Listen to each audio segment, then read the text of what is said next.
मुलगा खूप श्रीमंत झाला, पण आईला वृद्धाश्रमामध्ये टाकलं. ज्या आईने स्वतः उपाशी राहून मुलाला मोठं केलं होतं, त्याच मुलाने एक दिवस तिला वृद्धाश्रमाच्या दरवाजासमोर सोडून दिलं. हो, वृद्धाश्रमाच्या दरवाजासमोर सोडून दिलं. काय वाटलं असेल त्या आईला, किती वेदना, किती दुःख झालं असेल त्या आईला. आणि आई शेवटपर्यंत फक्त एकच गोष्ट बोलत राहिली, माझा मुलगा वाईट नाही रे, माझा मुलगा वाईट नाही आहे, माझी वेळच वाईट आहे. सुंदर मराठी कहाणी, शेवटपर्यंत नक्की बघा. तर नमस्कार मित्रांनो, मी संतोष कांबळे आणि आपण पाहतात SK टॉक मराठी. तर चला आपण व्हिडिओला सुरुवात करूया.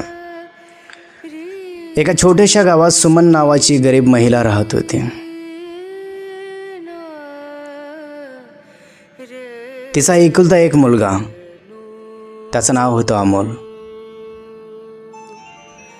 अमोल लहानपणापासूनच खूप हुशार होता.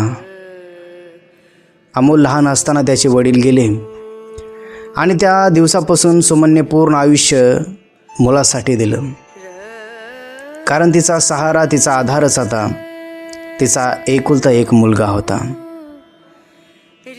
ती लोकांच्या घरची धुणे भांडी घासायची, शेतात मजुरी करायची, पण मुलाला कधी कमी पडू दिलं नाही.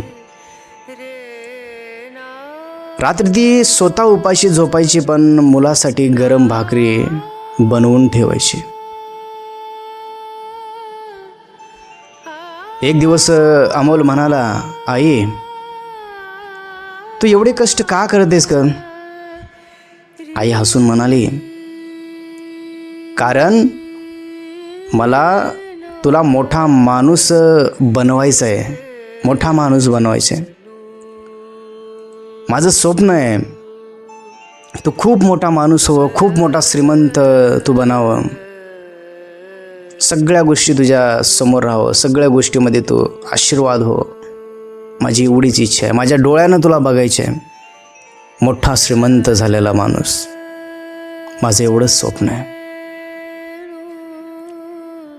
काही वर्ष गेले, असंच काही महिने गेले. अमोल शहरात गेला, खूप शिकला, मोठ्या कंपनीमध्ये जॉब लागली.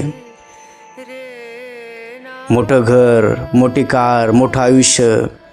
गावात सगळे लोक म्हणायचे, सुमनचा मुलगा आता खूप श्रीमंत झालाय. आता काय नाही, सुमनची मजाच मजा आहे. परंतु कहाणी आता चालू होणार आहे. पुढे काय होतं नक्की लक्ष देऊन ऐका बरं का. लक्ष देऊन ऐकलं तर तुम्हाला कहाणी समजणार आहे आणि त्या कहाणीतून काहीतरी शिकण्यासाठी मिळणार आहे. कहाणी शेवटपर्यंत नक्की बघा. आईच्या डोळ्यात अभिमान होता. लोक म्हणू लागले की सुमनबाईचा मुलगा खूप मोठा श्रीमंत माणूस झालाय. आईला अभिमान वाटायचा. ती रोज देवासमोर म्हणायची, देवा माझ्या मुलाला नेहमी आनंदित ठेव, नेहमी सुखामध्ये ठेव.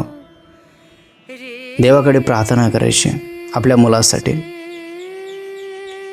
पण शहर माणसाला हळूहळू बदलतं बरं का, हळूहळू माणसाला बदलतं. अमोलचं लग्न झालं. त्याची पत्नी प्रिया. सुरुवातीला सगळं ठीक होतं. कहाणी आता चालू होते. अमोलचं लग्न झालं आणि पुढे काय काय होते लक्ष देऊन ऐका. पण काही दिवसांनी घरात आईमुळे भांडण सुरू झाले. कोणामुळं? आईमुळे भांडण सुरू झाले. प्रिया म्हणायची, तुझी आई गावाकडची आहे, लोकांसमोर जायला मला लाज वाटते. तुझ्या आईचं ते गावाकडचं राहणं, बोलणं, वागणं सगळं गावाकडचं आहे, मला नाही आवडत तसं.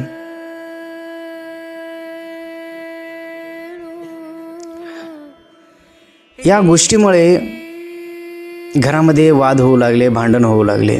पण आई सगळं शांतपणे ऐकायची बरं का, काही बोलत नव्हते. एक दिवस काय झालं, त्या म्हाताऱ्या आईला तहान लागली. आता आवाज तर कोणाला देत नव्हती. ती स्वतः गेली आणि ग्लास घेऊन पाणी प्यायला गेले. ग्लास काचेचा होता आणि हात थरथरत होते. न कळत हात तिचा त्या हातामधून ग्लास खाली पडला. आता प्रिया जोरात ओरडली, तिची सून. आता या म्हातारीला सांभाळणं माझ्या बसचं नाही आहे, कारण ही म्हातारी शांत पण बसत नाही आणि दुसऱ्याला पण शांत राहू देत नाही. बिचारीला तहान लागली, पाणी प्यायला गेली, हातातून ग्लास पण खाली पडला आणि तिला एवढं बोलून घ्यावं लागलं. आता सून म्हणू लागली का आता या म्हातारीला मी नाही सांभाळणार, कुठं घेऊन जायचे कुठं ठेवायचे ते तुम्ही ठेवा, नवऱ्याला म्हणू लागले. अमोल शांत उभा होता. आई त्याच्याकडे पाहत होती, कारण तिला वाटत होतं माझा मुलगा तरी माझ्यासाठी काहीतरी बोलेल. काय बोलणार, काही नाही बोलू शकला.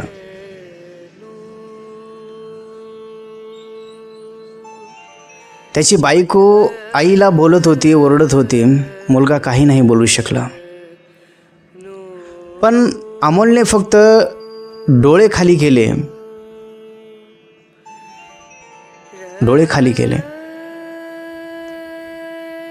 दुसऱ्या दिवशी अमोल आईला कारमध्ये बसून घेऊन गेला.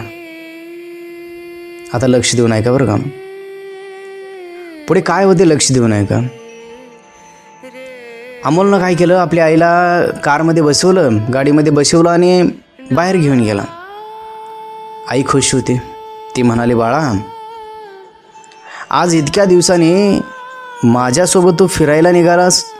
आईला माहिती नव्हतं पुढे काय होणार आहे ते. लक्ष देऊ नये का. आई म्हणत आहे, बाळा आज इतक्या दिवसानं तू आज माझ्यासोबत फिरायला निघालायस. आई खुश होती. पण काही वेळात ती कार एका वृद्धाश्रमासमोर जाऊन थांबली. ज्या कारमध्ये दोघेजण बसून गेले होते मायलेकरम, ते आता एका वृद्धाश्रमासमोर जाऊन थांबले.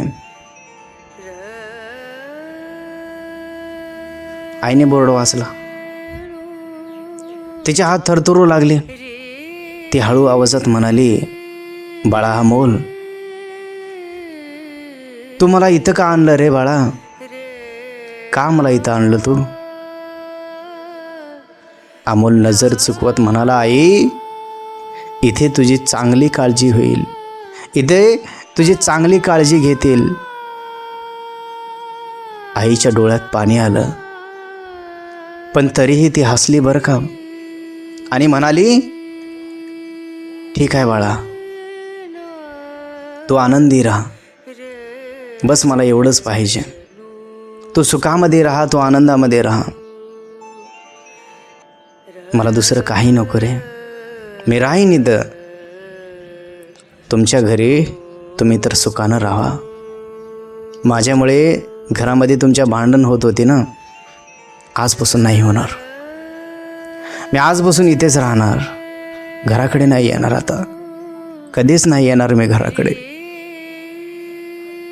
ती बिचारी आई रडत होती. त्या क्षणी आईचं हृदय तुटलं होतं. ते रडत रडत त्या वृद्धाश्रमामध्ये गेली. रोज दरवाजाकडे पाहत बसायची. का माहित आहे,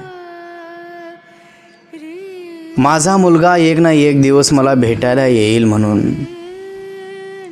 काय येणार, स्वतः मुलानेच तिला वृद्धाश्रमामध्ये टाकलं होतं, तर मग आता भेटायला कशाला येतोय. वृद्धाश्रमातील लोक विचारायचे, तुझा मुलगा का नाही येत तुला भेटायला. परंतु आई मात्र हसून म्हणायची, तो खूप मोठा माणूस झालाय, त्याला वेळ नाही आहे. तो खूप मोठा माणूस झालाय, तो खूप श्रीमंत आहे, त्याला कामातून वेळच मिळत नाही आहे. परंतु सत्यता काही वेगळीच होती. सत्यता वेगळीच होती. त्या मुलाला आणि सोनाला आई नको होती. ही म्हातारी सांगत नाही. का? माझ्या मुलाची इज्जत जाईल, माझ्या मुलाला वाईट म्हणतील. सांगत नाही आहे. ती फक्त एवढंच म्हणायची, माझा मुलगा वाईट नाही आहे, माझा मुलगा वाईट नाही आहे, माझी वेळच वाईट आहे. किती दुःख सहन करते आपल्या मुलासाठी ती आई. पण ती घरामध्ये जाऊन त्या वृद्धाश्रमाच्या रूममध्ये जाऊन एकटीच रडायची बरं का.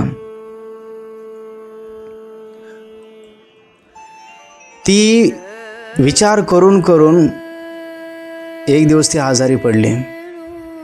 आईची तब्येत अचानक बिघडली. तिने वृद्धाश्रमाच्या मालकाला सांगितलं, माझ्या मुलाला एकदा बोलवा, शेवटचं मला त्याला बघायचे, डोळे भरून त्याला बघायचे. माझ्या मुलाला बोलवा, हो माझ्या मुलाला बोलवा. वृद्धाश्रमातून त्या अमोलला फोन गेला. अमोल, तुझी आई खूप आजारी आहे आणि शेवटचं तुला बघायचं म्हणते, तू लवकर ये. अमोल वृद्धाश्रमामध्ये पोहोचला. आई बेडवर होती. श्वास हळूहळू कमी होत होता. आईने थरथरत्या हाताने त्याचा चेहरा स्पर्श केला आणि हळू आवाजामध्ये म्हटलं, बाळा, मला तुझ्यावर अजूनही राग नाही रे, मला अजूनही तुझ्यावर राग नाही आहे. हे ऐकताच अमोल जोरात रडू लागला, कारण ज्या आईला त्याने घराबाहेर काढलं होतं ती आई आज शेवटच्या श्वासापर्यंत त्याच्यावर प्रेम करत होती, आपल्या मुलावरती प्रेम करत होती. आईचं प्रेम असतंच तसं. मुलाने कितीही चुका केल्या, काहीही केलं तर आईचं प्रेम कधी कमी होत नाही आहे. ती आपल्या मुलाच्या चुका झाकतच असते. एखादा पक्षी आपल्या पिल्लांना पंखाखाली झाकतो ना, झाकून ठेवतो ना, तसं आई आपल्या मुलांच्या चुका झाकून ठेवते.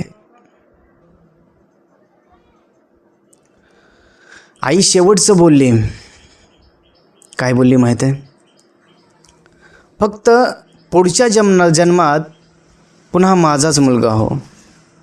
हे वाक्य ऐकून तो खळखळून रडू लागला आणि काही क्षणातच त्या आईचा कायमचा हात सुटला हो. कायमचा आवाज शांत झाला. ती आई जग सोडून गेली. आई गेल्यानंतर अमोल रोज वृद्धाश्रमात जाऊ लागला. आई वृद्धाश्रमामध्ये होती तेव्हा कधी भेटायला आला नाही.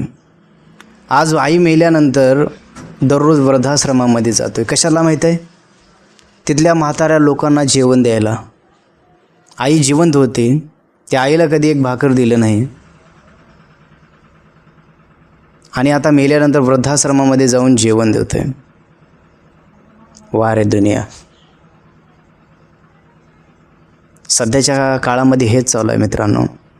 राग येऊ देऊ नका, परंतु सध्याच्या काळामध्ये हेच चालू आहे.